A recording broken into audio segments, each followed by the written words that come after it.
नमस्कार, मैं डॉक्टर आशा आज आपसे बात करने वाली हूँ बच्चों के उदर कृमि के बारे में। बच्चों के उदर कृमि के लक्षण क्या होंगे? तो यदि बच्चे के पेट में कीड़े हैं तो वो लैट्रिन की जगह पे खुजलाएगा, यानी एनस के जगह पे छोटे छोटे दाने भी बन सकते हैं, खुजली भी हो सकती है, उसको पेट में दर्द भी होगा, उसको खांसी या कफ भी हो सकता है, उसको फीवर भी हो सकता है, उसको आँखों में भी खुजली हो सकती है, उसको बार बार ऐसे लगेगा जैसे नॉशेटिक फीलिंग या उल्टी जैसी इच्छा हो रही है। कई बार वो वमन करेगा, कफ का वमन करेगा।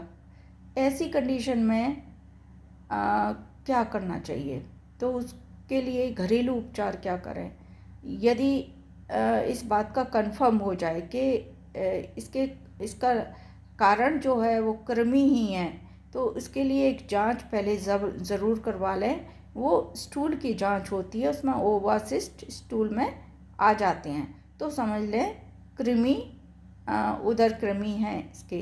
तो जो भी है, प्रोटोजोआज, अमीबा या फिर जियार्डियासिस एक बैक्टीरिया होता है, तो वो, या फिर वर्म जो भी है, राउंड वर्म है या एस्केरिस है, जो भी वर्म होता है, फिर वो बाद में उसका पता चलता है। इन्वेस्टिगेशन में ओवासिस्ट आते हैं तो ये संभावना कोई भी हो सकती है कि कोई भी कृमि आपके स्टूल में हो सकता है, आपके उदर में हो सकता है।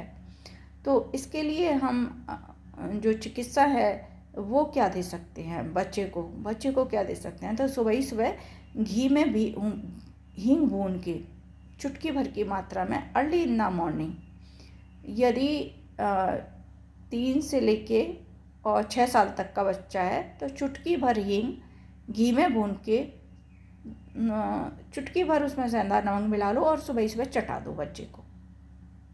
ऐसा 3 दिन करना है, सुबह ही सुबह भूखे पेट।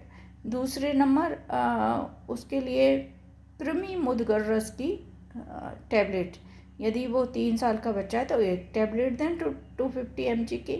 यदि वो 6 साल का बच्चा है तो 500 mg की भी टैबलेट हम कृमि मुदगर की दे सकते हैं। 500 mg का मतलब 2 टैबलेट दे सकते हैं एट ए टाइम। तो वो अर्ली इन द मॉर्निंग देना है या फिर रात को सोते समय देना है। ये भी लगातार 3 दिन तो देना ही देना है आपको। और ये देने के बाद और आपको उसको परगेटिव देना है, यानी विरेचन देना है। विरेचन का मतलब है कि मल जिससे दस्त हो, जिससे पेट साफ हो, उसका मल रुका नहीं रहे। क्योंकि यदि हम ये चीज़ देते हैं तो उसके कृमि मरते हैं, मरने के बाद वो अंदर नहीं रहने चाहिए, उसको बाहर निकलना चाहिए। तो उसके लिए जब हम 3 दिन तक ये मेडिसिन देते हैं तो उसके साथ साथ में हमको छोटी सी आधी चम्मच की मात्रा में या 2 या 3 चुटकी की मात्रा में, 3 साल का बच्चा है तो उसको हरड़ का चूर्ण देना है, या फिर हर्रा आता है मार्केट से, उसको घिस के भी थोड़ा सा पानी मिला के उसमें दे सकते हैं। 1 चम्मच सुबह, 1 चम्मच रात को सोते समय। और उसको खाने में खिचड़ी, पतली खिचड़ी उसको खाने में देनी है। उसमें घी डाल सकते हैं, वो भी एक परगेटिव का काम करेगा और बच्चा कोई अतिरिक्त परेशानी में नहीं होगा। क्योंकि जब दर्द होता है, पेट में दर्द होता है तो बच्चा बहुत ज़्यादा रोता है और उसका अननोन ईटियोलॉजी, यानी कि कोई कारण का कुछ पता नहीं चलता है।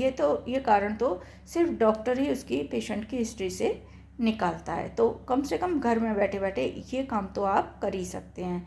घी में भुनी हुई हींग खिला सकते हैं, कृमि मुदगर रस की टैबलेट जो है वो आप दे सकते हैं, और परगेटिव जो है वो दे सकते हैं।